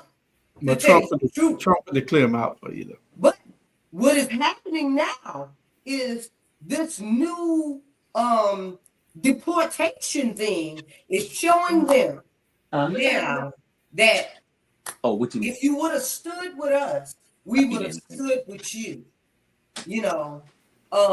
But you did not want to stand with us. Well, they up around and found out, son. Yes, and that is what is going on right now. So I don't believe it's us against them thing. No, it's not. They declared what their line in the sand was, the same way the Chinese people did. I think that was some challenge there with somebody put out 100 blacks against 100 Mexicans fight, see who would win. That's what that was. I just didn't know anything about it, so that's why I asked y'all. So I was saying let's build together instead of fighting each other. Right. But those Mexicans got what they deserve. All those Mexicans, most of them voted for Donald Trump. Now Donald Trump is sitting in their ass right back where they come from. Yep. Oh my God. And crying. Oh, Yep. yep. And ICE ain't playing. ICE will stop you at the red light and get you. Don't go to QT or the racetrack. Hey. What's wrong with y'all tonight? They are going to their clubs underground. I promise you. Here in Houston, they go to their clubs underground, and ICE is raiding the places. Yeah. Just leave my Mexican alone. Don't come. Next. Let's do the next one. A group of scientists placed 5 monkeys in a cage. In the center, they hung a bunch of bananas with a ladder underneath. Whenever a monkey tried to climb the ladder, the scientists sprayed all 5 monkeys with cold water. Soon, they all learned, climb the ladder. And everyone suffers. Eventually, no monkey dared to go near the bananas. Then the scientists replaced one monkey with a new one. The newcomer, unaware of the rule, tried to climb the ladder, but the others beat him up. He never tried again, though he never got sprayed. One by one, the scientists replaced each monkey until none of the original monkeys remained. Still, whenever a new monkey tried to climb the ladder, the group would stop him, even though none of them knew why. They didn't know about the cold water. They didn't know the real reason behind the punishment. They just followed what everyone else was doing. Moral of the story: sometimes we blindly follow rules, beliefs, and systems without questioning their origin. Just because something has always been done that way doesn't mean it's right. Think, question, evolve. That's what I'm trying to tell y'all. You got to think. I don't give a damn if we've been doing it that way in our community for 200 years. Find out why we doing it. I don't care whether you've been doing something for 50 years. Find out why we do it that way. It ain't because my mama did it. You know, my mama was brought up in the 60s where they had to do something, just like those monkeys just did. After a while, they replaced all of them. But the tradition was down the line. They knew, don't go up there trying to get it because all of us going to be punished. And that's the way we think right now today. That's true. No. Don't try to get that job because ain't nobody ever had that job. I'm gonna move that one up there too. So we're gonna a lot moving up. Yeah, I moved that up there in the storage. So I'm deleting the videos that after we get through discussing them. And but I'm the ones that I think that y'all are too long-winded on, I'm saving it because I want y'all to, to be able to come back on that. Here you go. Be unapologetically who you are. Stop trying to please everybody. Stop trying to be friends with everybody. Everybody is not called to be a part of your life. God created you divinely for a purpose. You have a path. You have a divine mission that you have to see come into fruition. And if you are worried about everybody else, if you are worried about other people liking you, about other people giving you validation, you will never make it. Stop letting people be distractions in your life. So what if they don't like you? So what if they don't think you cool? So what if they talk about you? So what if they lie on you? Be who you are. Because who you are possesses something that only you have. You are the only one who can do what you do the way you do it. That's why you have a destiny. That's why you have a purpose. That's why God is going to elevate you in due time for a purpose that is going to bring glory to his name, that is going to change the lives of those connected to you. So who cares? Let it go. Release yourself of the struggle and the pain and the anxiety and the depression of people not liking you. God likes you. God sees you. God is going to use you. God will give you everything you need if you can just stay on your path and do what he's called you to do. If you receive that and agree with that, comment, I don't care. I don't care. Yeah. Comment, I don't care, because I don't care. I tell you, that's what the way I live it. I don't care what nobody say. I don't care what nobody else do. I'm in my lane doing what I do. I don't care. Y'all don't know it. Know it now. I don't care. Say what you want to say about me. I'm moving what I move. Because of you, all those people. See, my worry is not gonna hurt the person that making me worry. So why am I gonna worry? I need to just move on. You have to be able to get out of that zone where you let something depress you to the point where it's making you sick. Get up and move. Get up and make moves. We're only here for a short period of time. So do what you got to do in this lifetime, because when you gone, ain't nobody gonna miss you 2 weeks later. You're right. You're right. Stop worrying about what other people say about you. Last thing I'm worried about, I don't give a damn what you say about me, period. And why are you trying to worry about people? See, people, what they do, they'll manipulate you to make you feel like you wrong, and they damn ass wrong. Stop worrying about what people think about you. Just live. I tell people I live to go to heaven. That means do the right thing, say the right thing, treat people right. You know what I'm saying? You're going to have, and that's on every color. I'm a rainbow coalition. I love everybody. I do. I don't give a damn about it. It is what it is. Whoever make you happy, that's who you be with, period. And see, our problem is we worried about what somebody else say. I ain't got to, I don't give a damn what you do in your house. Just don't come do it in my house. If I'm a freak in my house, let me be a freak in my house. If I want to invite you into it, yeah. But if not, it is what it is. Trust me. Only person I got to please in this world is God. That's the only person I got to please. All right. You know, so either put up or shut up. Stop letting people take control of you. They don't have no, when you let somebody take control of you, then they got you. Cuss their ass out and keep it moving. Period. Natalie. Maybe for that gentleman video, all I really have to say is, let me see if I can do it right.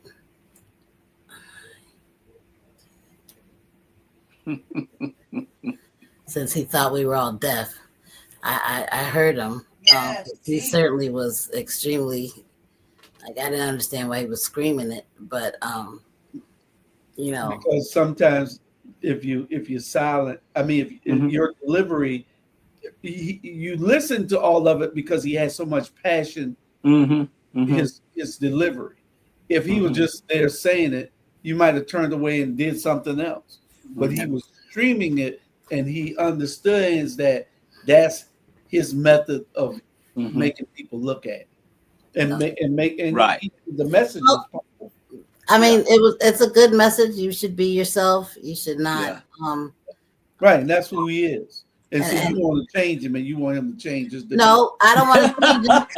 I don't want to change him. I just was like, I got it. Like the first section of him yelling at me. Like, okay. He wasn't no different than Jewish and big shit. He wasn't different. Period. He was very emotional about people being themselves, but you know. Yeah, he was passionate. The thing is, you know, you go back. It's one thing to tell somebody to be yourself, but sometimes you got to explore why they're not.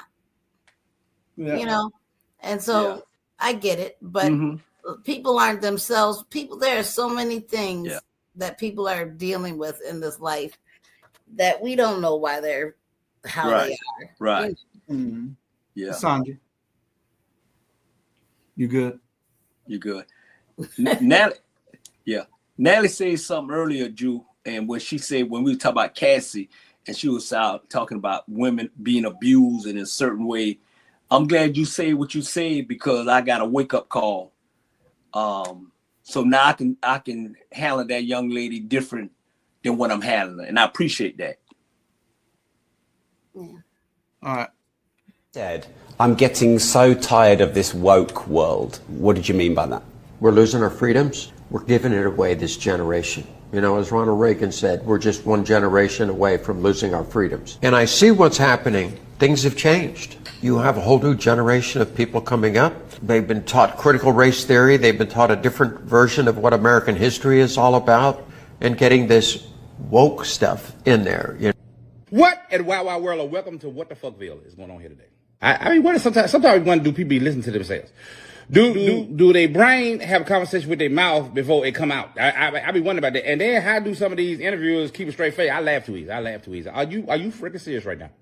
You a whole boy out here doing an interview in a kung fu action flick, stunt wig and a woman's blouse, and talking about some woke is killing us. You woke. You the poster child for woke. You are drenched in woke, sir. What you think allows you to woke? How the fuck you woke and sleep at the same time? You perpetually groggy. You gonna throw rocks at the very thing that allows your waterhead ass to wander around like that? First of all, Reagan wouldn't fuck with you. You wouldn't be allowed within a mile of Reagan. That's first of all.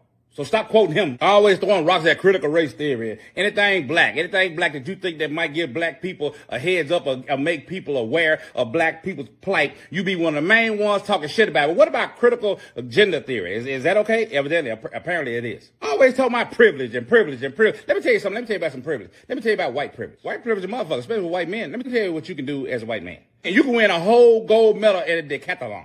And that's the height of masculinity. And then you can turn right back around and win a Woman of the Year award. That's the height of femininity. So white men are truly Renaissance men.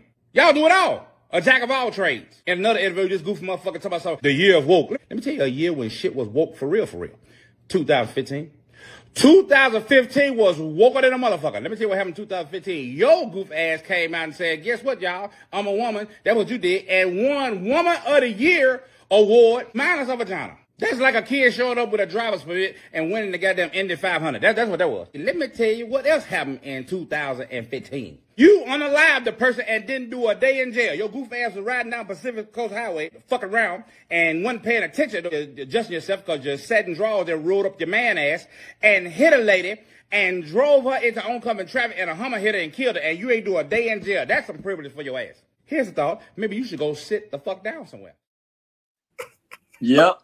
Yeah.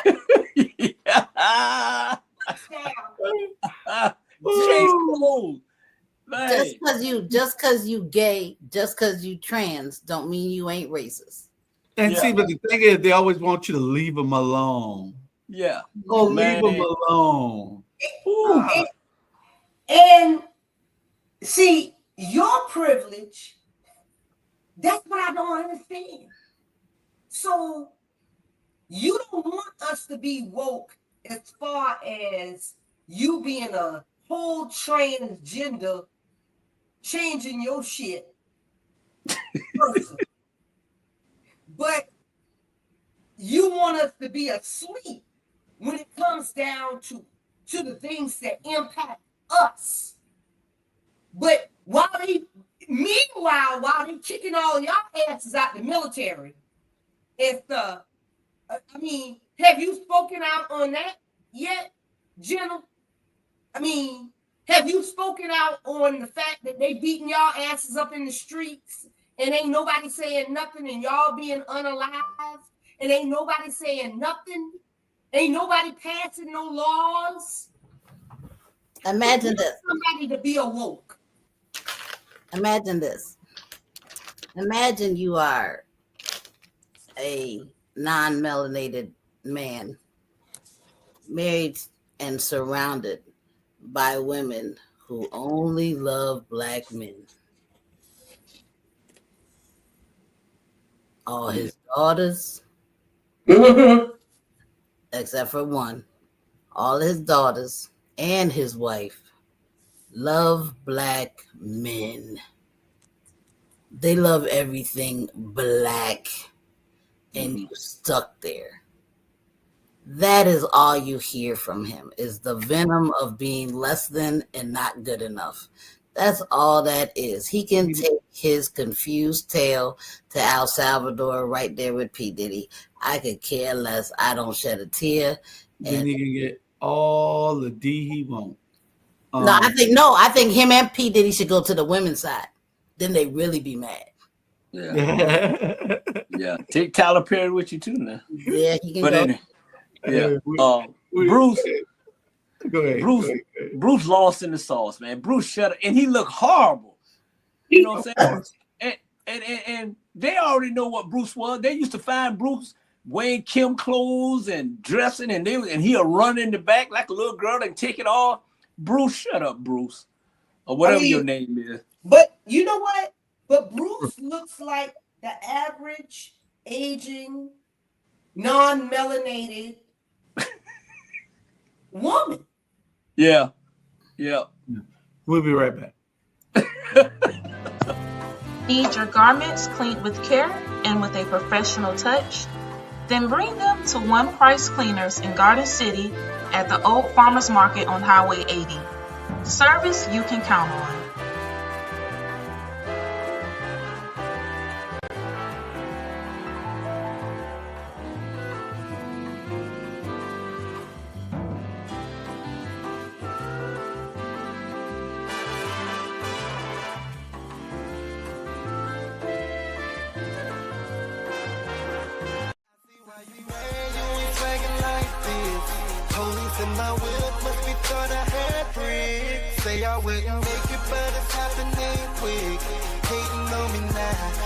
Hello, world.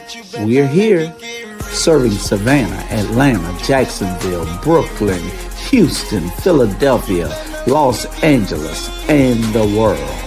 The best music all the time. The greatest songs ever made, every time. Tune in to Hot 2100 Savannah and get a taste for your ears.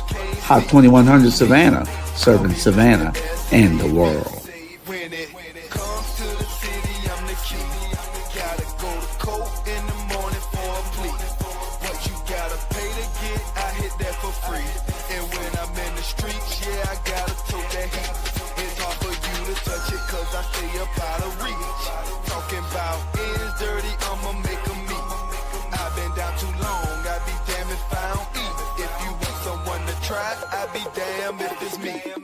I see why you mad, you ain't flagging like this. All right. We back. Men thinking with the wrong head. Here we go. The problem with the men is, we give life, a woman gives birth. If I put my seed in messed up soil, what do you expect the harvest to be? So men, we gotta do self-inventory to say, hold on, you fine, baby, but you're not refined. For me, you are cute, but you're not acute with the way that I look at information and process information. So then we're not gonna be in alignment. So when you just saying, oh, she fine, she gotta walk, but you're not hearing what she talk, you just looking at that walk, you get in trouble. And it happened to me. I'm talking to me because I'm not casting my stone and throwing stones at anyone else. I'm talking about the self-inventory that I do for me. You can't call your baby mother crazy. She was who she was before you laid down with her, but you didn't have a discernment to see it because you was thinking with taste, touch, see, smell, and hear instead of intuition, discernment, and clairvoyance. They call it a third eye, but really it's your first eye. Your spiritual eye is your first eye. If you lead with your first eye, these two eyes can't be deceived. But if you lead with your two physical eyes, your spiritual eye can be deceived because the physical is an illusion. Powerful. Powerful. Yeah.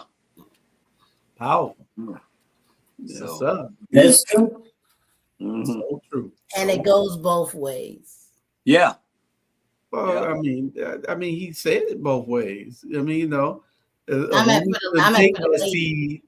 She shouldn't take that seed from a crazy man. That's right. Yeah. You know. Yeah. That's why we try to tell our daughters, what you gonna do with him? You know. I know. Yeah. What y'all gonna do? What kind of baby y'all gonna have? You know. Yeah. But that's why more parents. You know, lots of times parents, I think nowadays want to do this thing like, well, that's their decision. Sometimes you got to snatch that balloon and be like, no. Pop the balloon. Pop the balloon. She was ready. Pot of balloon, don't play games. No, he ain't the one for you. No. Yeah, yeah. Oh boy. That's what. With these women, some of the women was more like, hey, think like a man, act like a woman. You know what I'm saying? And you got a lot of aggressive women out there. And the way these little punks now, shoot, the women grab them and they make them have sex with them. And they make you. You gonna put it in me right now. Here's why Bernard was so tough. Why Gen X kids are so tough. This was our iPad. If the food didn't kill you, the secondhand smoke would. We got brain freezes on the regular. This man worked around the clock to make sure we got our donuts on time. This could heal any wound. That 350-degree metal slide that sat in the sun. We had to manually roll down the car windows. We almost got killed when the other kid jumped off this thing. This was our online dating. We wrote in cursive. We dialed a number, messed it up, and had to start over. Photomat, the suspense when you went to pick up your photos. No autocorrect. Handheld gaming was hard. We had to wait for our favorite song until it played on the radio. We had to get up to change the TV channel. A long phone cord was every teen's dream for privacy. They'll never know the pain of having to rewind a movie. You had to carefully rip off the sides without tearing it. Remember calling the movie theaters and having to listen to the whole message to find out what movies were playing and the show times? Did you experience any of this? All of it. All of it. Yeah, those kids got it so good these days. Everything is right here for them. They ain't got to do nothing. We're going back to that time. Keep playing, mark my words. Yeah. When they start cutting off the internet, that's why it's good. I'm telling people now, get you a landline phone. Yes, landlines are digital, but they can revert back to regular analog. Get you a landline phone, because I'm telling you, this whole country about to experience some third world stuff. And Bernard, next week have that the thing on those 5 escape guys in New Orleans. They caught 3 of them. There's 2 of them still out there. I thought it was 4 of them still out there. It was 5 the other day. Yes, 2 of them still out there. Oh, they caught 2 more today. They probably had some woman house want a man they gonna know he was in prison. She probably had them. Yeah, that's what she doing. Here you go, Natalie. This is what you was talking about. The artists, they're waking up, and we're gonna have to deal with the woke culture, because as America fall and Trump doing his thing by showing how all white people, well, not all, most white people feel. Yes, sir. Don't ever forget, 70 million people voted for him. See, when Jesus was doing the Roman time, who did the people choose? Jesus or Barabbas? Barabbas. Do you know that Barabbas' first name was Jesus and Barabbas is his last name? He was Jesus Barabbas.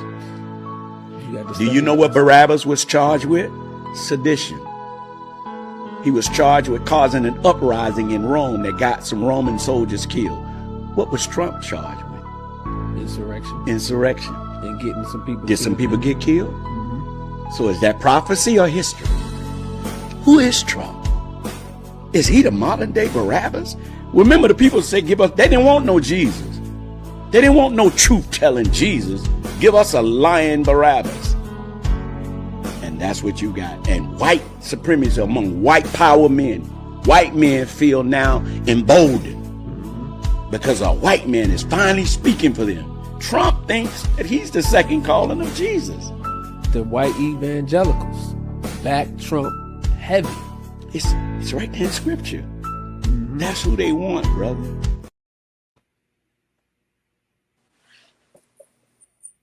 Hey. Yeah. Can't say no more. That's fact check right there. Yeah, y'all were talking about this all day. We just brought it up. I knew it was a video in there for it. I just didn't have it with me. I didn't. I forgot what I labeled it, but but he's talking. Yeah, Natalie. Natalie says it's all coming. You just wait. But I always tell people that don't look like me, don't let Trump get you, and I'm gonna leave it like that. We're a different breed, bro. We ain't back there calling y'all. But here's the thing. Remember this, Bernard, because right now I just watched a story the other night on PBS. I think it was PBS. In Nashville, on the outskirts of Nashville, they bought land and they're building a training camp. Pilgrims are building and a lot of the people who are part of this build are police officers in the Nashville area. So as much as we might be in the hood and have whatever, but first of all, half the time they don't have no aim. So understand, we might talk what we need to talk, but we not coming together like they coming together. They is coming together with a plan. That's how we got the police in the first place. That's where the militia started, and now we got the police. Now Trump has given the police carte blanche. They have no accountability. They can do whatever they choose to do. And so we're not just fighting the voters, we're fighting the whole thing. So we definitely aren't prepared as much as we try to act like we are. Well, I could tell you when you really need to be concerned. When you really, really need to be concerned is after this midterm election that's coming up. If you don't take back the Senate and the House, then it is over. I'm serious. It is a new day. And that's what their barometer is going to be also. Whether you don't take it back, then you have nobody to check them. Right. The Supreme Court is weak, and they're trying to act like they're with us, but they're still letting him get away and not putting the gamut down on it. So these midterm elections will show you. There's no way that some of these people should win ever that are following him. And if they still win, then you better be prepared because hell is coming. I'm telling you. Yep. Hey. I'm saving a lot of this stuff for our next stuff because it's a lot of stuff that we're going to get into along with the stuff that I put up, and that'll be our show. Because y'all like to talk, y'all butt off tonight. Yeah, we talk with passion and anger, and this is the only show in American history that people can watch. People can watch us and say, you know what, I want to say that, but I'm too scared to say it. There's a lot of people want to say the same shit we say, but too scared to say it, especially in Savannah, Georgia.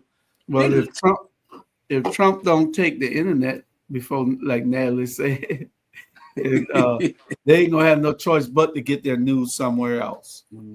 Because and that's what we're here for. We're building the apparatus so we can supply information on a need-to-be basis, but we got to be careful on how. If he able to do that, we're gonna have to be careful on how we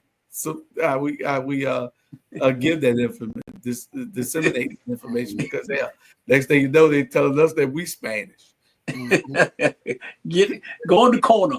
Go in the corner. Well, he already made it so he could send whoever he wants to El Salvador. So don't play. Let's get this one in. In case you missed it, this is Linda McMahon, famous for being the wife of Vince McMahon, the guy who created WWE Wrestling. And now, currently, she holds the position of Secretary of Education in the United States.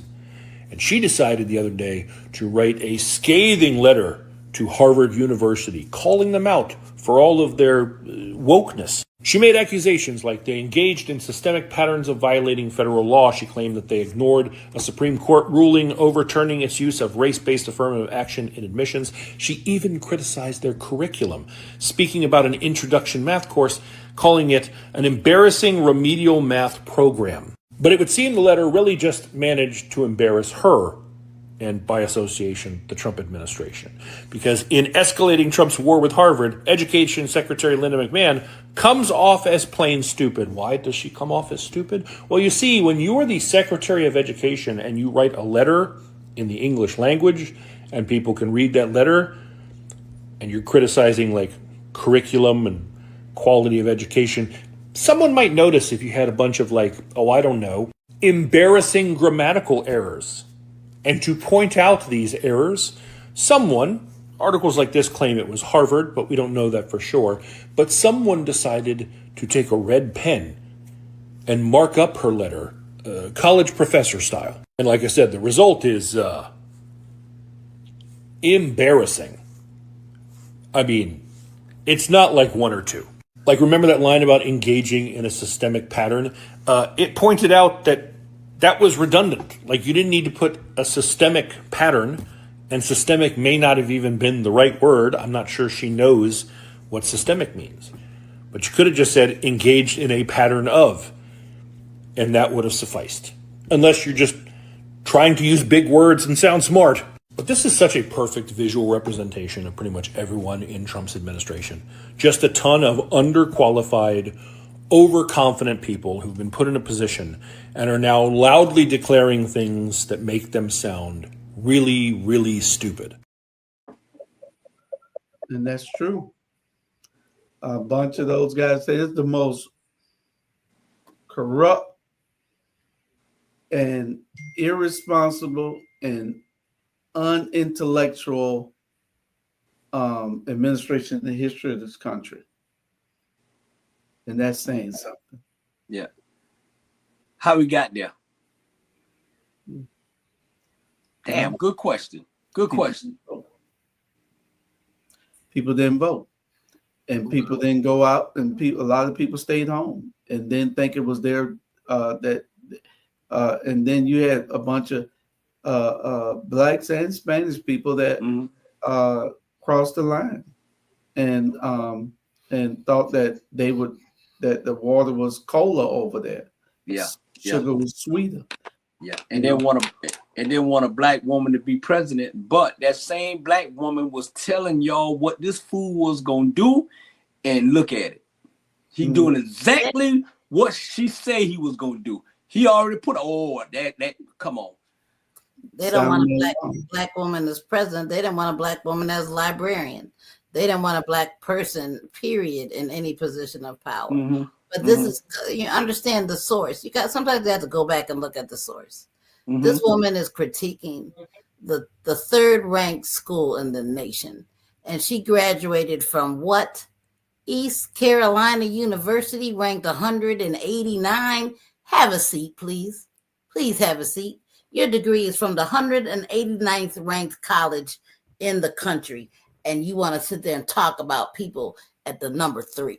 Please have a seat. Go somewhere with that. Yeah. Exactly. Yeah. You got a rapist, you got felon, you got 52 bankrupts, you got stole his daddy money and then give it to his brothers and sisters. That is one evil, rusty man. And when God puts something on him, oh Lord. But please be clear, everybody's so focused on Trump. Trump is a puppet. Yeah. JD Vance is a problem. Yeah. JD Vance is a problem. And everyone wants to put all this on Trump, like if Trump's gone, then we're good. No, the entire cabinet, all 25, 26 of them, all them Klans card carrying members need to go somewhere. Yeah. Well, hey, you better throw some of our people in there with them too now. Oh, they can go too. What's the judge? What the one? Clark. Thomas. Yeah, he got to go. I sent him to El Dan Carson. Yeah, he been go. He got to go. Yeah. But anyway, this is what happens when I was telling y'all earlier. Live your best life. Do what you got to do, and don't care about what nobody else say, because when you're dead, this is what happens. Pay close attention. Do you know what happens after your funeral? In a few short hours, the crying will die down. And your family will be busy making arrangements for food or drinks. Some of your relatives will start discussing current events over coffee. Some people will call your family and tell them they can't make it in person because of an emergency. Your employer will begin to search for your replacement in a few days. Your children will go back to work because their bereavement leave has run out. In a month, Your spouse will be watching a comedy on TV and start to laugh, or even find a replacement. You will be forgotten in an astonishing pace. If people will forget you so easily, then who are you living your life for? You spend your life worrying about what people will think about you.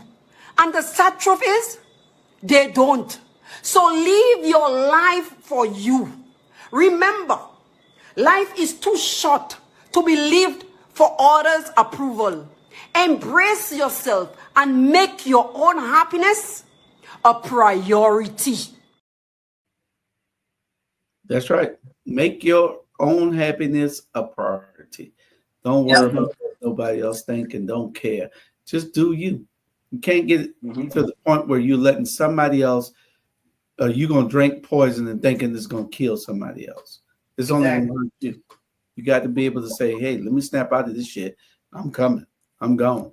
I don't hey, it's just another day. I do what I do, and whatever God has for me, that's what it is for me, and that's what I do every day.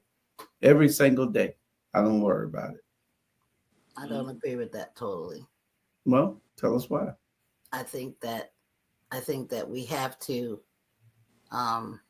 leave a legacy.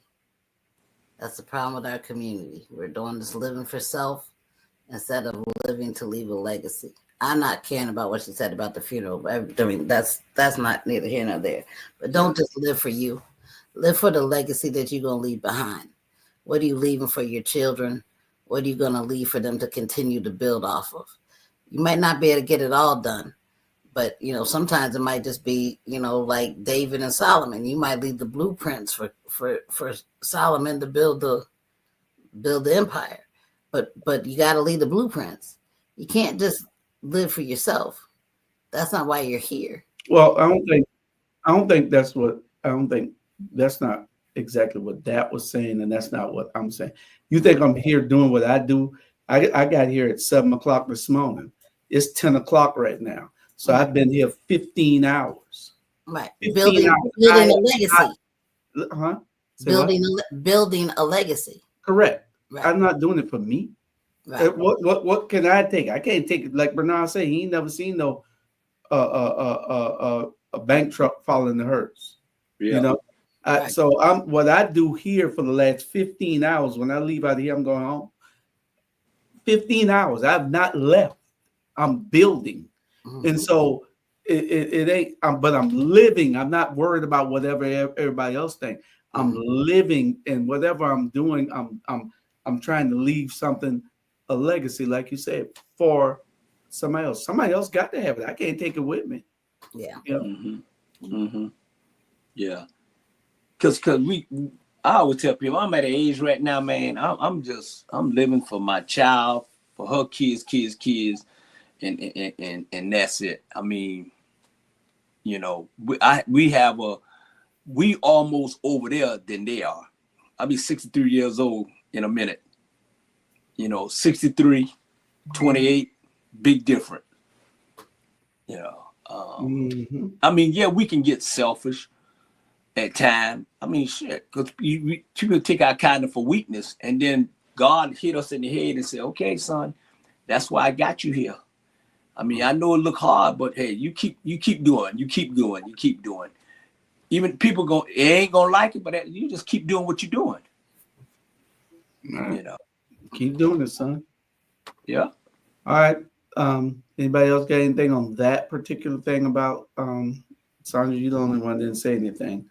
I don't know what you distracted by. What you looking at over there? Yeah. Sonya in her deep thoughts. My deep thoughts. She in her deep thoughts, but I see her. She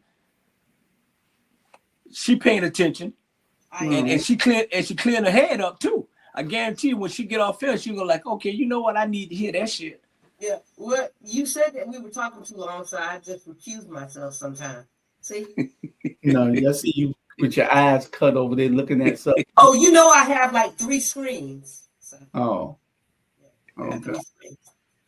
All right. Well, we had 22 videos. We got 7 left. for next week. And Okay. there's some powerful ones. One of them is the smartest DNA genes, and it tells why black people are so smart. But we'll play that one next week. It was 9 minutes long, so we'll probably play that right after our life hacks and stuff like that and get into it because y'all want to talk about that, especially you and Natalie, you know, because y'all Because it is us. yeah, that's what I was just about to say, because y'all are two smart ass women. Yeah. And, so you know, it'll show that Africans are the smartest people on the earth. This video does. We have 9 chromosomes, got 6. You know, so and this guy breaks it down and shows you too. I played this before about a year ago, but I'm gonna play it again. And then we got a couple of things on that, you know, a bunch of stuff. So I'll save that till next week. I ain't gonna tell you. I'll show it to y'all next week. But anyway, any closing words? We got about 3 minutes. Be loved, be happy. That's about it. You know what I'm saying? I got a question. So you say they smart women or they smart ass women with that mouth? I mean, both. Both. Oh, okay. Both. Everybody have a rest of a good week. Oh yeah. All right. And Natalie? Lord, I don't know. Just stay positive. Give grace to others. Give grace to yourself.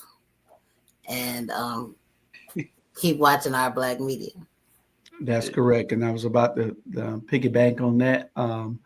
Hot 2100 Savannah, we're taking off. We're doing a whole lot of things.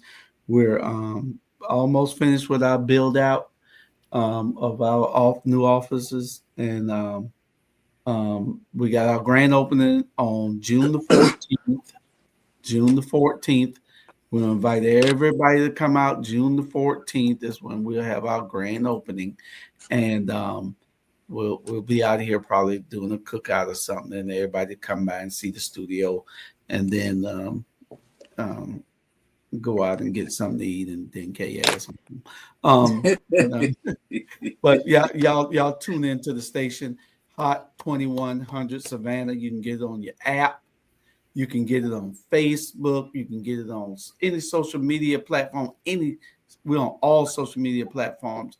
You can tell Alexa, say, Alexa, enable. You got to say enable Hot 2100 Savannah, and Alexa will automatically play our station. Anywhere in the world, anywhere on this planet, you can say that to Alexa. Anywhere on our planet, on the moon, you can get us on your phone if it works. You can get us on Apple CarPlay. You can get us anywhere. We play nothing but the best music. Y'all stick with us, stand by us, share. Listen to Jamal and Julius in the morning. That's every Saturday morning from 8 a.m. to 10 a.m., the best that you can have. And then every Monday through Friday, 10 a.m. to 2 p.m., you got Southern Flavor with Lynn Roberts. We got a bunch of great new shows. Y'all look on our Facebook page. You'll see everything that we're doing. But we got to get out of here because we about to run out of time. And I appreciate all y'all. And all right. Much love. Much love. Love y'all. And I'll call y'all later. All right. Be good. Bye-bye. Bye. Bye. Good night, love.